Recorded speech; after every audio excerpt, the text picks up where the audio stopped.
Welcome to ચેતુસ kitchen. તો આજે આપણે બનાવીશું તપતી ગરમીની અંદર શરીરને ઠંડક આપે તેવું વરિયાળીનું શરબત બનાવવાના છીએ।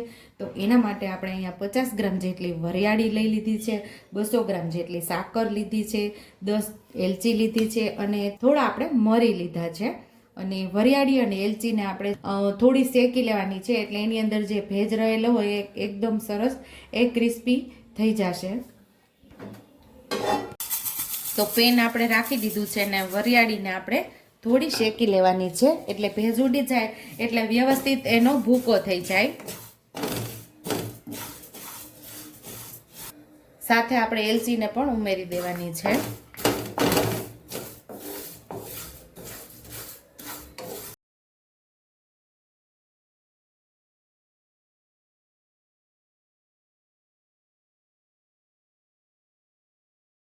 વરિયાળી સરસ એકદમ સરસ થઈ ગઈ છે ક્રિસ્પી, એટલે બહુ એકદમ નથી શેકી લેવાની, માત્ર એની અંદર જે ભેજ રહેલો હોય ને એને આપણે ઉડાડી દેવાનો છે।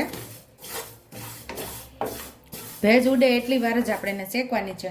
હવે એક બીજી ડીશની અંદર આપણે વરિયાળીને લઈ લેશું। હવે આપણે વરિયાળીને થોડી ઠંડી થવા દઈશું। મરી આપણે ઉમેરી દીધા છે। વરિયાળી થોડી ઠંડી થઈ જાય એટલે આની અંદર સાકર ભેળવી અને આપણે સરસ આનો ભૂકો તૈયાર કરી લેવાનો છે, વરિયાળી અને સાકરનો। વરિયાળી આપણે એકદમ સરસ ઠંડી થઈ ગઈ છે અને હવે આપણે એમાં સાકર ઉમેરી દઈશું।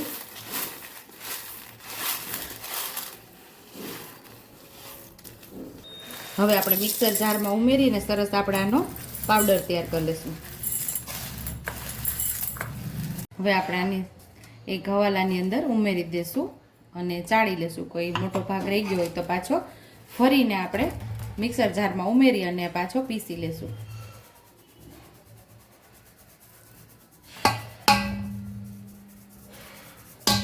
તો અહીં આપણા વરિયાળીના શરબતનું પ્રીમિક્સ રેડી થઈ ગયું છે। એક એરટાઈટ ડબ્બાની અંદર આપણે ભરી લેવાનું છે। આ પ્રીમિક્સ તમે બારોબાર 2 મહિના સુધી એમને સાચવી શકો છો અને ફ્રીજની અંદર 6 મહિના સુધી આને રાખી શકો છો। કંઈ જ આપણા પ્રીમિક્સની અંદર થતું નથી, એકદમ મસ્ત ફ્રેશ જ રહે છે।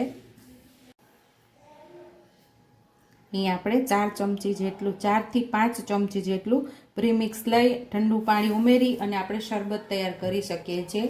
અને એ જગ્યા ઉપર આજે ઠંડુ પાણી ઉમેરીએ છીએ, એ જગ્યા ઉપર તમે ઠંડુ દૂધ પણ ઉમેરી શકો છો।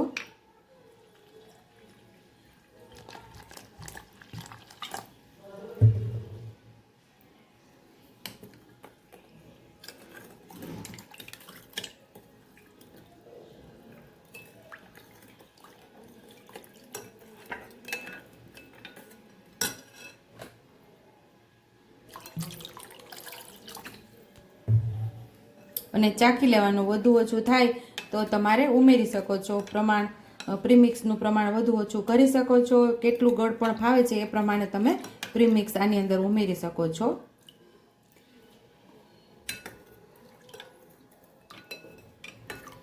ટેસ્ટી એવું વરિયાળીનું શરબત આપણું તૈયાર છે। ઉપરથી આઈસ ક્યુબ ઉમેરી અને સર્વ કરી લેશું।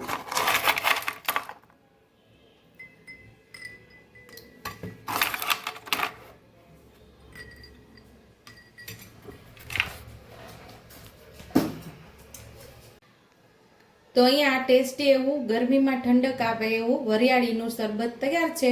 જો તમને મારી રેસીપી પસંદ આવી હોય તો મારી રેસીપીને લાઈક કરજો, શેર કરજો, સબસ્ક્રાઈબ કરજો, બેલ આઇકોનને દબાવતા ભૂલતા નહીં અને કમેન્ટ બોક્સમાં કમેન્ટ કરજો કે મારી રેસીપી કેવી લાગી। તો આવજો।